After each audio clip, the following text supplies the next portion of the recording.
Well, hello, all you beautiful people out there in Minecraft land. How are you today? I am fantastic. Thanks for asking. I still love that. It's so silly. Okay, so in the last episode, we built an amazing fully automated pumpkin farm. I wish I could have made it a melon and pumpkin farm, and I almost said melon and pumpkin farm. Unfortunately, I don't have any melons. I haven't found any melons. I was hoping to buy some melon seeds from a wandering trader at some point, or I guess I'm gonna have to do it the long way and actually go find myself a bamboo forest somewhere and find some melons. I need some bamboo as well, actually. That would be great. But I also did a few other things between episodes, so let's start over here. Let's see if I can do all this all in third person here. Nope, not very successfully. I added a second set of stairs on this side so that I could go down and then go around and then come back up. And now I'm on the other side of this little enclosure right here. I did this because I found that I was constantly like running down, grabbing some carrots out of those chests, and then having to run all the way around those buildings. And then I actually went and did something. Wait, did I do the same thing over here? I know I intended to do the same thing over here. Oh, no, I never did. That's funny. I actually had a momentary thought that I actually went ahead and did it, but I guess I was just imagining. This one's not so bad because you can actually just run around right here. Once you grab your carrots and your potatoes, and then you can come trade with your villagers. Also, in the last episode, I showed off that villager at the end had actually become a zombie villager. And I was thinking about ways that I could cure that villager by feeding him some splash potions of weakness and then golden apples. But then I realized, you know what? I'm still at least a couple episodes away from that. I don't have blaze rods. I can't do any brewing. I don't have spider eyes in abundance. Plus golden apples. I don't have a good supply of gold. So it's basically, it's a no-go. So to make a long story short, I might have, well, he might have had a minor accident, with lava. But yeah, so now look, he's got there's a brand new guy there. He's all good. And this guy is just as good as the old guy here was. He's not upgraded all the way to master, as you can see, but he still has a potato and carrot trade as well as a pumpkin trade, and he also has a melon trade as well. So when I do eventually get myself a melon farm, I'll be able to trade pumpkins and melons with this guy. And I think, yeah, this guy has pumpkins and melons, and this guy over here, he also has pumpkins and melons. So I am actually in really good shape with these three villagers. Speaking of villagers, what else did I do? Over here, I can't get up on this chest. Over here, I added four butcher villagers. And these guys have some amazing trades. Specifically, they have raw chicken. And they have raw chicken. And to be honest with you, raw chicken is the only trade I was really interested in for these guys. Some of them trade raw rabbit and coal and things like that, but I don't really have a good supply of anything other than chicken. I did have a huge pen of chickens right over there, if you recall. But things may have happened to those chickens as well. And it's not what you think. In fact, I did a little bit of a thing between episodes. So let's just roll the time lapse.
And here is the magical chicken machine.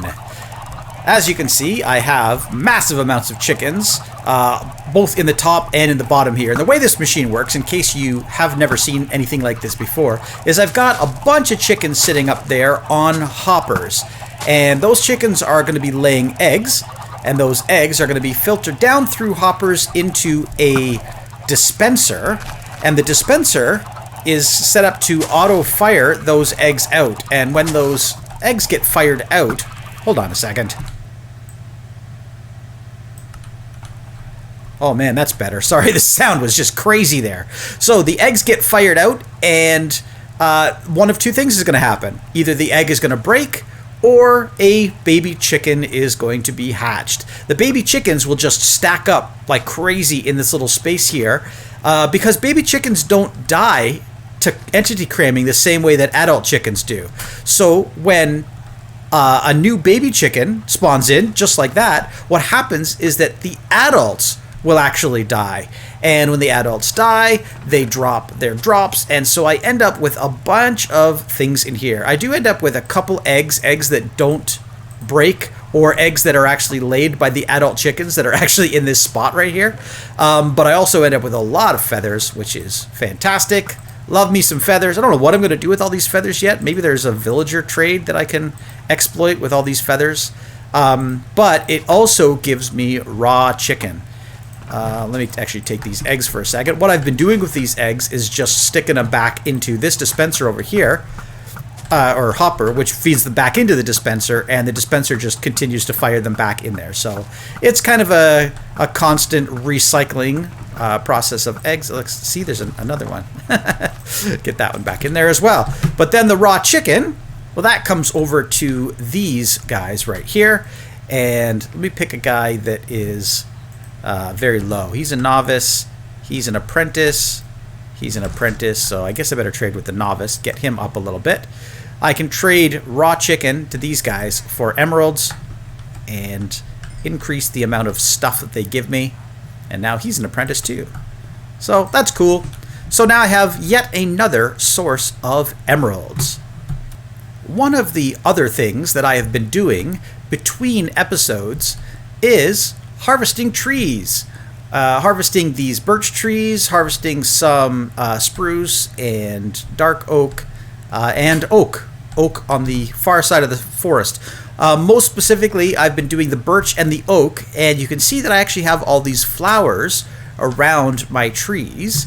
And if you don't know why I have flowers around my trees, well, I'll tell you exactly why I have flowers around my trees. Because when you have flowers around your trees and your trees grow, there is a possibility that you will get something like, let's see, where are we here? I think I put it in mob drops. Yes, bee nests. And I've already collected 10 of them, which is great. So this is going to be the start of my bee farm. I don't necessarily want to farm bees, but what I do want to farm is honey, because honey is fantastic. It works very much like slime blocks work in the game, and so I'll be able to build machines using honey, and machines that actually use honey and slime. But first, I need slime. And in case you had not known or had not guessed between last episode and this episode, that's exactly why I had to move these chickens out of this area and into their own little machine back there. And that is because this, in fact, this and this, which you can't really see at the moment, but I happen to know there are two chunks here that are slime chunks. That's right, slime chunks. Pretty much right inside my village, and two side by side. And I know I'm not going to need huge amounts of slime, but I am going to want some slime. So I'm going to turn these slime chunks into a slime farm. So I hope you're excited, because here comes time lapse number 2.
there we go.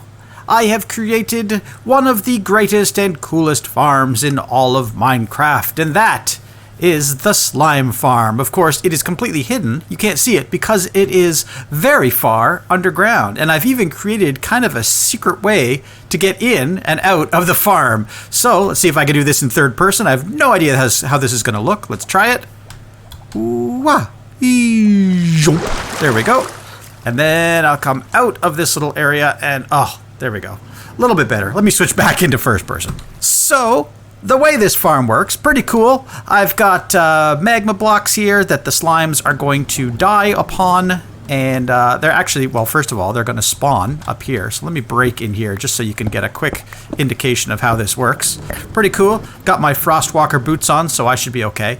I only did one level during the time lapse, but then I went back and decided, you know what, I want a second level, so I created the second level platform up there.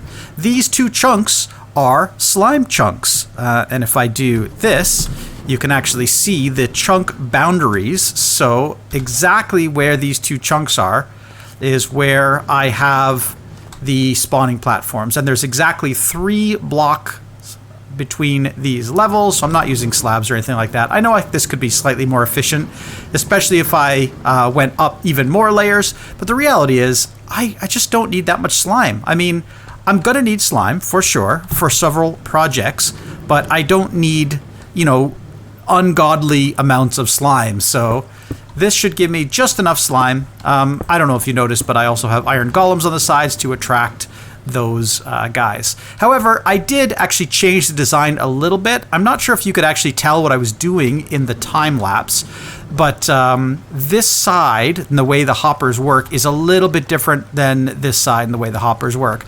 I was trying to be kind of fancy over here and set up these like auto dropper systems. So if, you know, if for example, one of the hoppers, and I'll show you this right here. If I just throw this whole stack over here, if one of these hoppers picked up some stuff, then it would actually turn off the rail while the minecart drained out the hopper and through. The only problem is because I have this whole rail here, if that, and I'm not going to be able to grab the stack here, but if that ended up one of these hoppers over here, it would actually stall all of the carts in this row while it waited for the whole hopper or all the hoppers to clear. So I realized I don't need to be this fancy. So I'm just going to take all of this out and just change it over to a more basic system where these guys are just constantly going back and forth. I think that makes a lot more sense. All right, there we go. So I've taken out all of the sort of fancy stuff over here, and now I'm just going to put a row of stone down here. Oh, I'm out of stone. I thought I had a lot more stone than that, so I guess I'll just dig these up for the short term here. And I will drop stone here. I will put redstone dust on top like this. I'll put a lever on the end, and then when I flip the switch, all of the carts go off at once. And so now all of the carts are powered all at once, and when they come back, they should drop at least one item each, if they have any items in there. If I put another set of hoppers in here, they'll drop 3 or 4 items every time they go, but honestly, there's just not that many items. I think at most I'm only going to get like, you know, 1 slime at a time that's actually dying on these things here. So this is all working really well, and yeah, there's some extra stuff. Let me just drop this hopper back in here, and then all my auto droppers work. So that's another thing that you probably couldn't see from the actual video, is that I have 2 auto droppers set up. So one over here, and then anytime anything lands on any of these magma blocks, gets picked up by the hopper minecarts, moves across, gets dropped into this water stream, and then both of these streams collect underground here. They move in a little bit of a zigzag, and then they end up in this water elevator. And this water elevator, let's just make sure it's not night outside. It is not. This water elevator takes them all the way up to the top. Kind of the same way that my water elevator takes me up to the top. And it should end up somewhere around here, but underground. And then obviously feed into the storage system. So the question you're probably asking yourself, how productive is this slime farm? So I made a a filter for this slime, kind of in anticipation of how much slime I'd actually be getting. Let's just take a quick look. Yeah. So we're doing all right for slime. All right, so I have completed my slime farm, but that's not all I did. It's actually been a day since I finished the slime farm, and I did go ahead and do a few more things. Earlier in the episode, I mentioned that there might be a villager that trades for feathers. And so I set up 4 Fletchers, and guess what? As part of their expert level trades, they trade for feathers. So if I just grab some of the stuff that's in here, like some of this raw chicken, and of course, lots of these feathers, all of these feathers, and then I come over to where I have my villager traders over here, just around the corner here. I already showed you guys I can trade raw chicken for these guys to get emeralds, which is great. So that's one fantastic source of emeralds. But then these guys all have the feather trade, and I should be able to get lots of emeralds from these guys as well. But it obviously, because it's 24 feathers per emerald, I'm not actually going to get that many emeralds, at least not while these guys are kind of in their current state. I really need to do the whole, curing them from being zombies to get these prices down lower. And then I'm really going to be able to rake in the emeralds from these trades. It's not so bad at the moment, though. To be honest with you, I don't really need that many emeralds. And I have so many of these feathers, and this supply is unlimited. You know what I mean? It's just I haven't had that thing running for so long, or for very long, and I'm already collecting just massive amounts. I'm locking these guys out of their trades because I have so many. If I get these guys down though to like 1 feather per emerald, wow, like it's going to be crazy. That chicken factory that I have is basically going to become an emerald factory. So this is an amazing way to get emeralds, and I think early game, this is something that everyone should be looking at. So yeah, I don't know why I didn't think of that before. And then I can store my extra stuff right here, along with, some emeralds in case I actually want to buy anything from these guys. They do sell bows, and a lot of them sell tipped arrows as well. Or I think, yeah, so these ones, look, jump boost arrows, and what's this? Poison arrow. This guy's just got a crossbow. I think, oh no, aren't they supposed to unlock for tipped arrows, all of them? I guess not. Oh, potion of, or arrow of strength. That's cool. Oh, you know what would be neat is if I got an arrow of weakness from one of these guys, and then I wouldn't even have to get splash potions of weakness. I could just shoot villagers with arrows of weakness, and then we'd be good. Of course, with my luck, I'd probably end up killing the villager in a single shot, and that wouldn't do any good at all. And now is the point in the episode where we spend a little time in the Nether. Normally, when we come to the Nether, we are looking for something, and it's usually quartz.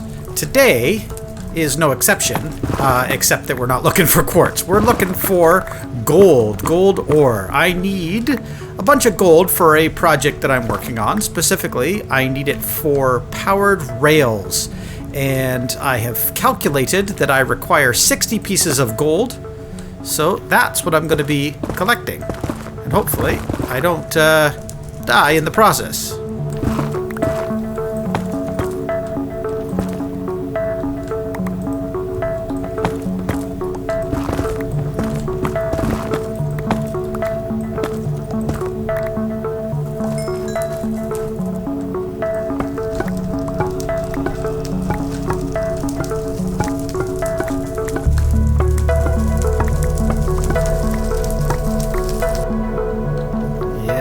Must be very careful because check it out. That right there, that is a stronghold. I don't want to check that out today, but I'm going to remember these coordinates, which are up there in the top left corner for me, because I'm going to come back and check this out at some point much later when I am not just searching for gold. Alright, out of the Nether. And now I have found myself lots of goodies that I can take back to my base and sort out. So let's take a quick look at everything that we got in the nether. Not those things.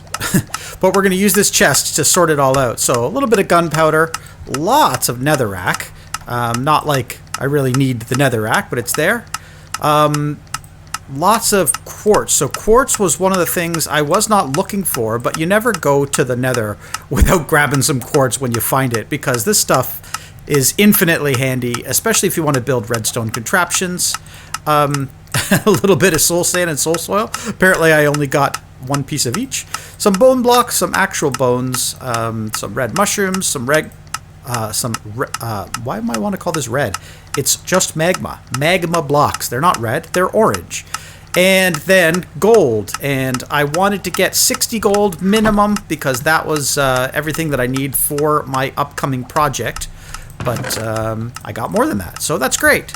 The rest of this stuff, well, the magma blocks anyway, I can dump in there. Soul sand I can dump in there. The bones and the mushrooms I can dump in there. That's going to end up in my unsorted chest because I don't have any pre-programmed filters for some of those things yet, like the bones and the bone blocks, but I will at some point.